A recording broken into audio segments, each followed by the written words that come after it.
A more detailed discussion of radiation and the NASA claims that the astronauts did not suffer any harmful doses of radiation have been firmly repudiated by our skeptic Jera White. A recent video posted by Bart Sabrell based on the American TV show Science in Action discusses the danger of the Van Allen radiation belts. The date of this particular TV show was 1960, so before the Apollo missions to the moon. The program describes the pioneering work carried out by Dr. Van Allen into the radiation dangers of these eponymous belts of extremely high radiation. It concludes that to be safe, the astronauts would need to have been shielded behind 1 inch of lead to stop the 90% of deadly protons and 6 inches of lead to stop the 99%. Contrast this with the Apollo missions with a spacecraft of only 3 millimeters thickness of aluminum and the astronauts dressed in 16 layers of flimsy material. This disagrees with what Curious Droid has previously said. Apollo 13.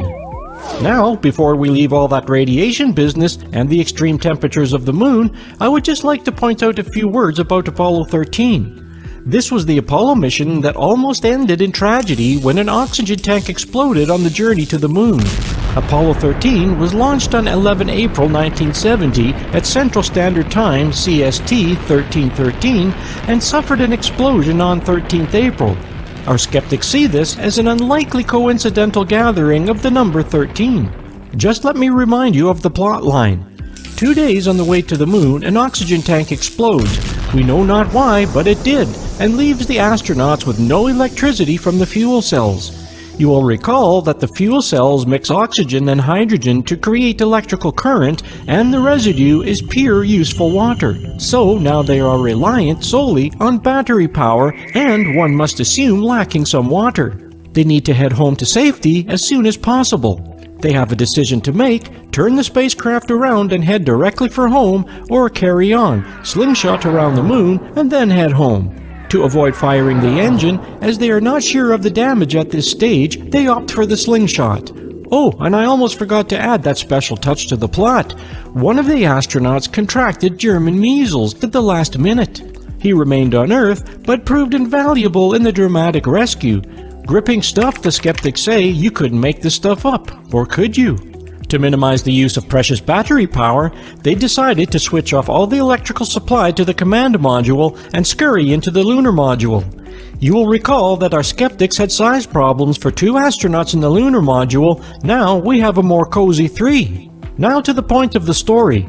The spacecraft is always in direct sunlight on the way to the moon, and conversely also on the way back.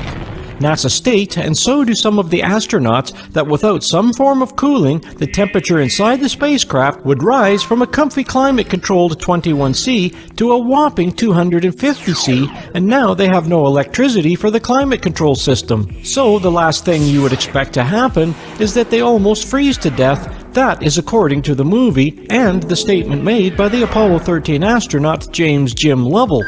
To compound the confusion, you see them in the Apollo 13 movie take off their spacesuits. So, are we confused yet? NASA and the astronauts say that the spacecraft would overheat without a cooling system, but then again, both NASA and the astronauts say that they almost froze to death without a heating system. What are we to believe, boil or freeze? Just one more comment on Apollo 13 before we move on to discuss how to survive on the moon. You probably picked up from that radio interview with Alan Weisbecker a point that he made about the near tragedy of Apollo 13 revitalizing interest in the space program. This point is important according to our skeptics. The Apollo 11 mission, which landed Armstrong and Aldrin on the moon, captivated the whole world, and the triumph would ensure a steady stream of funding for NASA. The next mission, Apollo 12, did not generate much interest at all.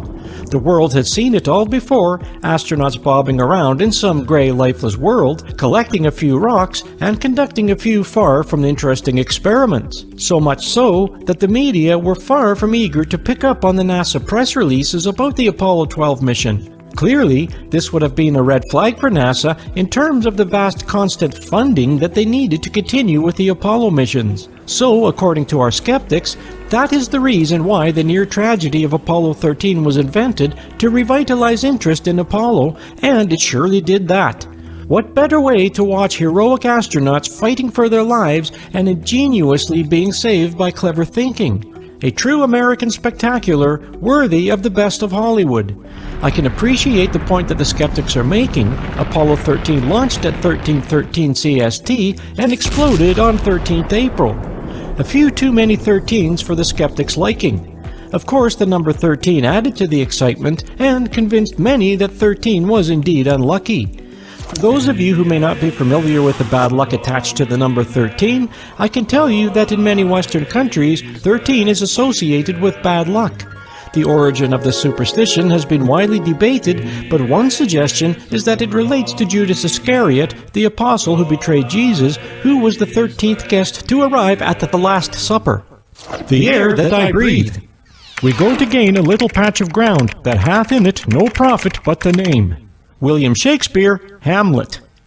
Developing rockets to propel astronauts from the surface of the Earth to the Moon was a big challenge for NASA, but keeping them alive and in good health while they were there was an equally daunting task.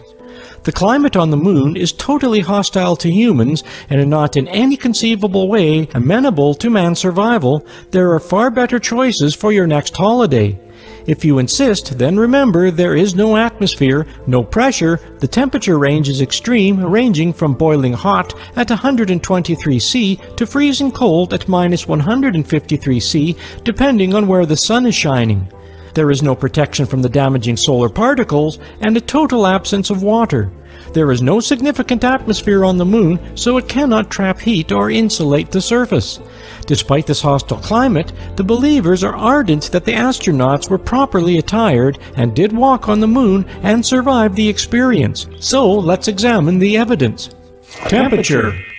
One criticism of the Apollo landings leveled by many skeptics was that no provision was made for the huge temperature contrasts between the sunlight and shaded areas of the Moon. Some skeptics point out that with such extremely high and such extremely low temperatures, is it possible for man to survive on the Moon? They question an astronaut being able to survive the sudden plunge from 123 C to minus 153 C in an instant as they pass from the sunlight to the shade. Unfortunately, the believers contend that this is a total and unforgivable misunderstanding of what the situation is really like, as we shall see as we examine the facts. For man to survive on the Moon, then NASA needs to design a spacesuit capable of supporting the survival needs of the astronauts and strong enough to avoid any damage that could easily prove fatal.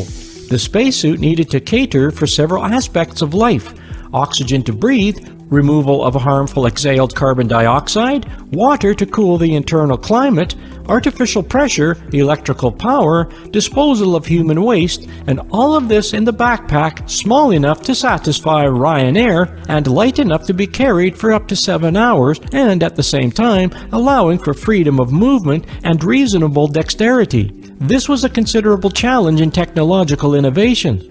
NASA designed these spacesuits to meet these hostile conditions as shown above. What is temperature and heat? Before we get started on our discussion of climate, let us first ensure that we all understand the difference between temperature and heat. I am sorry, but back to school for a few moments. Even though temperature and heat appear to be the same thing, there is a subtle distinction which is relevant for our understanding of the claims of the skeptics. The subject is treated extremely well on the Clavius website. You can read this at your leisure, but for the moment I will just summarize the main points. No doubt we all think that we know what heat is. The human body is equipped to sense it very well. In scientific terms, heat is the vibration of the molecules in a substance. The more vigorously they vibrate, the hotter it gets. The molecules inside your freshly cooked pizza are in a frenzy. Heat can be transferred between two objects by one of three forms of heat transfer: 1. Conduction, 2. Convection, and 3. Radiation. Let us now look and understand the differences. Conduction. Conduction is transferring heat from one object to another along the surface where they touch. It is as simple as passing the molecular vibration from one object to another. Simply place the two objects in contact with each other, and the molecular vibrations from one object will cause the molecules in the other object to begin vibrating. The thermal conductivity of the objects involved plays a crucial part in how heat is transferred. As a general rule, solids have the highest heat conductivity. Liquids have less conductivity because in most liquids, the molecules are far apart than in solids. Since the molecules are more spread out, vibration in one of them is less likely to spread to nearby molecules. Gases have the poorest thermal conductivity because their molecules are even more spread out. Happy so far? Pop an ice cube into your gin and tonic and ponder over it. You may have also noticed heat conduction when you first make a cup of tea, or in my case, a cup of coffee. When you first pour the water into your tea bag in your mug, the initial level of the liquid will slowly fall as the heat is transferred from the hot water to the mug, and the mug will expand and grow more voluminous. Convection. Convection is the process of heat transfer from one location to the next by movement of fluids, that is, gases and liquids. The moving fluids carry energy with it. The fluids flow from a high-temperature location to a low-temperature location. In essence, it is similar to conduction, but occurs when the medium is not a solid. Convection explains how an electrical heater placed on the floor of a cold room warms up the air in that room. Air present near the coils of the heater warm up. As that air warms up, it expands, becoming less dense, and now being lighter than the surrounding air, begins to rise. As the hot air rises, it displaces some of the cold air near the top of the room and pushes it out of the way. The cold air is heavier and moves towards the bottom of the room to replace the hot air that has risen. As the colder air approaches the heater at the bottom of the room, it becomes warmed by the heater and begins to rise. Convection currents are thus slowly formed. Air travels along these pathways, carrying energy with it from the heater throughout the room. Still feeling cold? Radiation. Radiation is the transfer of heat by means of electromagnetic waves. The word radiate means to send out or spread from a central location, whether it is light, sound, waves, rays, flower petals, wheel spokes, or pain. If something radiates, then it protrudes or spreads out towards from a region, or spreads outward from an origin. The transfer of heat by radiation involves the carrying of radiation as an origin to the space surrounding it. The energy is carried by electromagnetic waves and does not involve the movement or the interaction of matter. Thermal radiation can occur through matter or through a region of space that is void of matter, i.e. a vacuum. In fact, the heat received on Earth from the Sun is a result of electromagnetic waves traveling through the void of space between the Earth and the Sun, similarly for the Sun and the Moon. Temperature, heat, and the astronauts. We may say that the temperature was 22 C in London today, but by this we mean that the air temperature in the shade, not the temperature of the ground or any other object in the same environment. The temperature of various surfaces in London might have been as high as 40 C, for example, the metal surface of a car.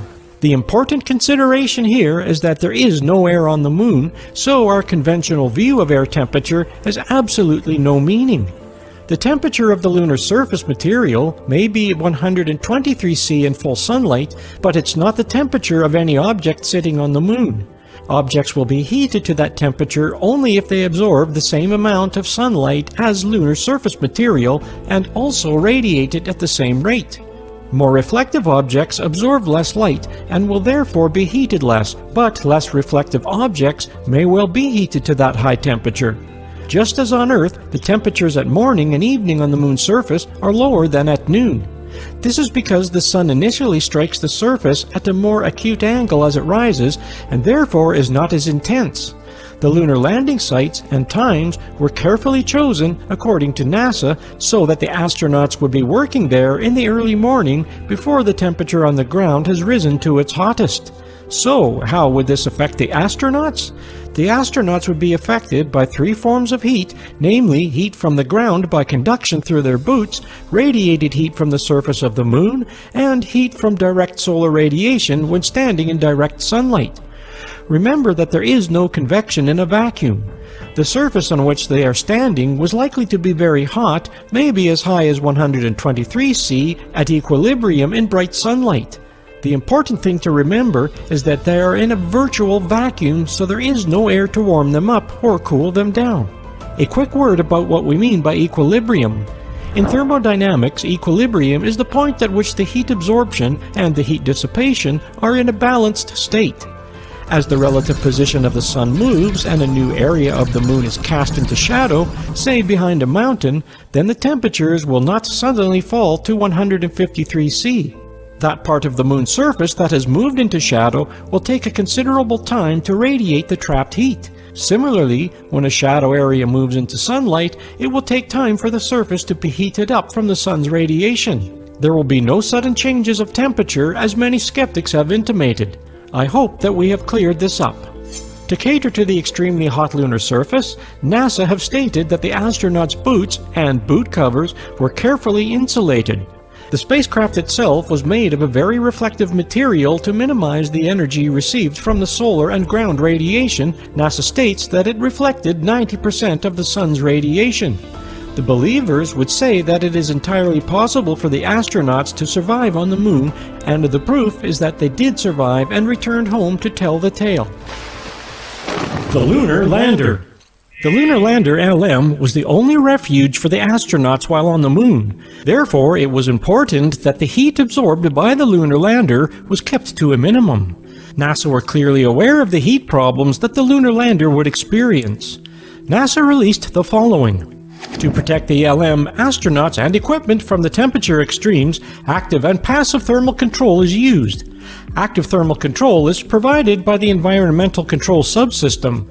Passive thermal control isolates the vehicle interior structure and equipment in its internal environment to sustain acceptable temperature limits throughout the lunar mission. The entire ascent stage structure is closely within the thermal blanket and a micrometeoroid shield. Glass fiber sheets are hand-crinkled before blanket fabrication. This crinkling provides a path for the venting and minimizes contact conductance between the layers. Structures with a high thermal conductivity, such as antenna supports and landing gear members that pass through the thermal blanket, also have the thermal protection. Individual blanket layers are overlapped and sealed with a continuous strip of H-film tape. To join the multi-layered sections, the blanket edges are secured with grommet-type fasteners, and then the seam is folded and sealed within a continuous strip of tape.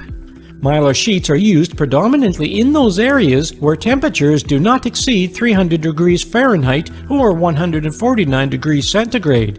In areas where higher temperatures are sustained, additional layers of H-film are added to the mylar sheets. H-film can withstand a temperature of up to 1000 degrees Fahrenheit, but because it is a heavier material, it is used only where absolutely necessary. Certain areas of the ascent stage are subjected to temperatures as high as 1800 degrees Fahrenheit or 982 degrees centigrade due to rocket plume impingement.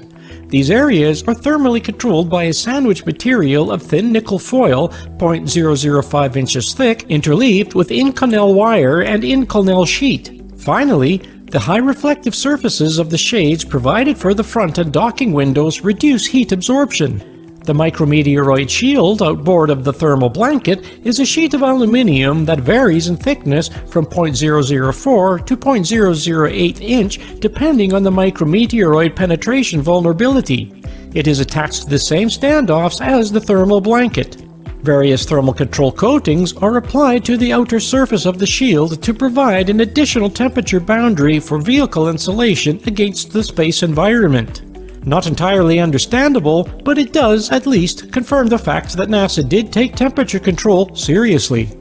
Just to clarify the dimensions of 0.008 inch quoted in the NASA statement for the thickness of the aluminum.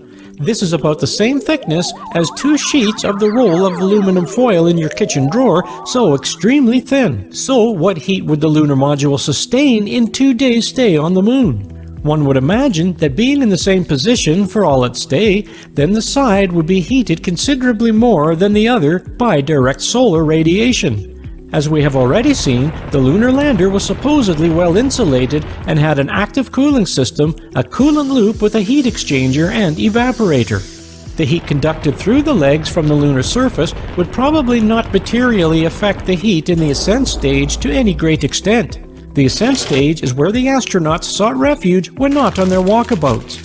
NASA claims to have controlled the temperature inside of the ascent stage at 24°C using the internal environmental control system. I could find no evidence that this was achieved, but this really does bring us full circle right back to the power supply on the lunar lander. The question is, would the battery power carried on the lunar lander of just 2,592 amp-hours be enough to sustain all of the active cooling requirements in addition to the demands of the other systems dependent on power? Remember that the lunar lander had no fuel cells for generating electricity, so everything while on the surface of the moon was battery-powered. Photographic film. Photographic film exposed to high temperatures and solar radiation was another concern for our skeptics. They point out that photographic film will melt at 65°C, therefore they contend that it could not have been used to take photos on the moon. Based on what we have already discussed above, this would only be a problem if there was a way for the film to be heated above that temperature. Since the film wasn't in direct sunlight, it would only have been heated by conduction from the camera body, which had a purposefully designed reflective coating. The only source of heat that would have been conductive heat transfer through the camera body, and only at the points where the film physically touched the body of the camera or a connected part.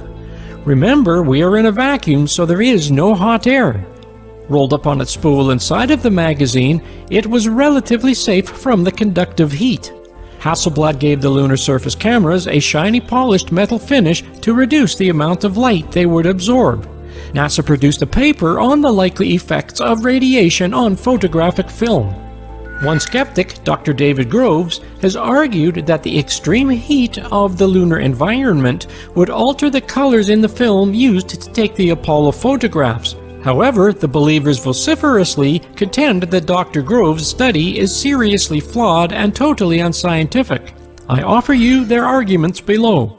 Firstly, Dr. Groves assumes that when NASA says the lunar surface temperature at the Apollo landing sites at the times they landed varied from 123°C in the sun to 153°C in the shade, this means that the Hasselblad cameras and the film inside the camera also reached these temperatures. Note that Dr. Groves assumed different temperatures than those quoted by NASA, but the precise temperatures are not so relevant. All we can say is that it was either very hot or very cold. In fact, the temperatures on the lunar surface, i.e. rocks and dust, as quoted by NASA, has nothing to do with the equilibrium temperatures reached by the other objects exposed to sunlight in the lunar environment. Since the film magazine was covered with polished aluminum, it would have absorbed very little radiant energy from the sun. Furthermore, Hasselblad confirms that the additional shield plates were added to the Apollo magazines to enhance their thermal insulative properties. Secondly, Dr. Groves assumes that the film was subjected to constant extreme heat for an average of 4 hours, correspondingly to the average duration of the lunar EVAs. Since the only possible method of heating would be absorption from sunlight, this would require the astronauts to stand facing the sun continuously for 4 hours, and even this would probably not be long enough for the camera body to reach those high temperatures. But of course, that's not what they did. They were quite active, alternating between sunlight and shadow, turning towards and away from the sun constantly. The astronauts' continuous movement between the sunlight and the shade can be clearly observed in the NASA videos from the moon. A cold object placed in the sunlight would begin to warm up slowly, not suddenly, and it would not immediately leap to its hottest temperature.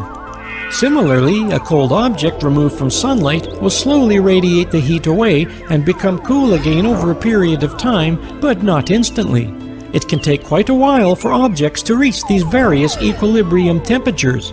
The magazine altered between sunlight and shade while it was attached to the camera and was stored away from the sunlight when not attached. It is highly unlikely that the magazine ever reached either extreme of its temperature band, which is not 82°C to -108°C range quoted by Dr. Groves. The film itself was never in direct sunlight and so would have absorbed absolutely no radiant energy, only conduction from the camera body where it was in direct contact. Thirdly, Dr. Groves in his test used an oven to heat the film. The believers say that this is completely absurd. An oven uses primarily convection heat transfer. The element heats in the air of the oven, and the air then transfers the heat to the material being cooked. But because there is no air on the moon, there is no such convection heat transfer.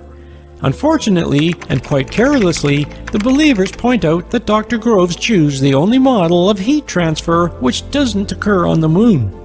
Without a fluid medium to convectively transfer any heat from the magazine to the film itself, only two modes of heat transfer are possible. One, radiant transfer from the inner surface of the magazine to the film itself, the amount of which would be small in this scenario, and conductive transfer from the magazine case through the winding mechanism of the film itself. This is a very limited path of conduction. In any case, Dr. Grove's baking the film in an oven at 82°C for 4 hours is totally unrepresentative of the conditions in which the Apollo photographic film was used and stored. It is baffling to see such unsophisticated and flawed analysis issued under the guise of professional experimental science. The believers struggle to understand how even the most basic principles of thermodynamics to find absolutely no place in Dr. Grove's study. Hard words indeed from the believers. I hasten to add that these are not my words. The believers point out that the skeptics cannot agree on whether the film is subjected to intense heat or intense cold in space. But to answer the question, they directly point out that the Apollo film was manufactured with Kodak's S-Star base. This base is an extra-thin polyester non-celluloid material formulated for high-altitude, cold-temperature aerial photography, especially photo reconnaissance. Perhaps a more important aspect of the photographic film damage would come from radiation. The skeptics argue that the film would have been seriously damaged, if not totally destroyed, by high levels of radiation on the moon. We know that the sun does bombard the Earth with solar radiation, but the Earth is greatly protected by its magnetosphere. It also bombards the moon to a similar level, but the moon has no such protection. In fact, according to NASA, the surface of the moon is quite radioactive. In their Science Beta paper, published in 2005, NASA state, "The surface of the moon is baldly exposed to cosmic rays and solar flares, and some of that radiation is very hard to stop with shielding. Furthermore, when cosmic rays hit the ground, they produce a dangerous spray of secondary particles right at your feet. All of this radiation penetrating human flesh can damage DNA, boosting the risk of cancer and other maladies. And, except for the quick trips to the moon during the Apollo program, most human spaceflight has occurred near Earth, where our planet's magnetic field provides a natural shield. In low Earth orbit, the most dangerous forms of space radiation are relatively rare. That's good for the astronauts, but it leaves researchers with many unanswered questions about what radiation does to human tissue. Out in deep space, radiation comes from all directions. On the moon, you might expect the ground, at least, to provide some relief, with the solid body of the moon blocking radiation from below. Not so. When galactic cosmic rays collide with particles in the lunar surface, they trigger little nuclear reactions that release yet more radiation in the form of neutrons. The lunar surface itself is radioactive, and quite surprisingly, with the knowledge in hand, scientists can begin designing spacesuits, lunar habitats, moon vehicles, and other equipment for NASA's return to the moon, knowing exactly how much radiation shielding this equipment must have to keep humans safe. Note that this paper was published in 2005, long after the Apollo missions. Purely as an aside, the skeptics wonder why NASA are still uncertain about the radiation in space and on the moon. After all, they sent 9 manned missions to the moon, and in all of the missions, the astronauts had dosimeters fixed to their spacesuits and Geiger counters in their lunar module, so they must have collected a large amount of data concerning the dosage of radiation received. The dosimeter is used by workers in the nuclear industry and also worn by the Apollo astronauts. It is basically a thin version of photographic film, as it is well known that radiation fogs photographic film. The film from the dosimeter is subsequently developed like normal film to access the levels of fogging. NASA have conducted experiments to determine the best film to use in space missions, but this was in October 2000, well after the Apollo missions. In this, they state, "The level of radiation encountered in space is greater than that found at the surface of the Earth. High background levels of radiation damage and process photographic materials, which are typically somewhat sensitive to non-visible portions of the electromagnetic spectrum. The absorption of radiation by photographic film causes photographic fog. Fog occurs when photographic materials absorb uniform levels of energy that is part of an intended photographic exposure. Fog affects the coarset particles of photographic media that compromise the most light-sensitive portions of films. I find it interesting, perhaps somewhat revealing, to note that this paper produced in 2000 makes no mention of the Apollo missions and any radiation effects observed on the photographic film taken to the moon and used there by the astronauts. One would have thought that the experience from the Apollo missions would rank high in the research into the radiation effects on photographic film, but apparently not. Dr. Groves, who we met earlier, conducted various experiments using X-rays on photographic film to demonstrate that the film would be destroyed or rendered useless. His methods have been, once again, strongly challenged on the Clavius website. Above, you can see what happens to photographic film in a vacuum when we do this experiment. We have also added an external heat lamp and a thermometer inside of the vacuum chamber. As you can see by the photographs above, the difference between the film that is being placed in the vacuum chamber and the difference between the film that is the constant, or better put, the control film. As you can see, the hues in the film placed in the vacuum chamber are all off. The film placed in the vacuum chamber under the heat lamp is even worse. The film placed by a microwave oven with the door open for 1/4 of a second is clearly fogged. The film used in the Hasselblad cameras was 70mm Kodak Ektachrome film. It had an S-star base, but was in no means a special hardened film. We will be discussing the film in more detail, as well as the spacesuits, in the next portion of this video. If you wish to read the entire article of our experiment, then please visit www.owlus.com.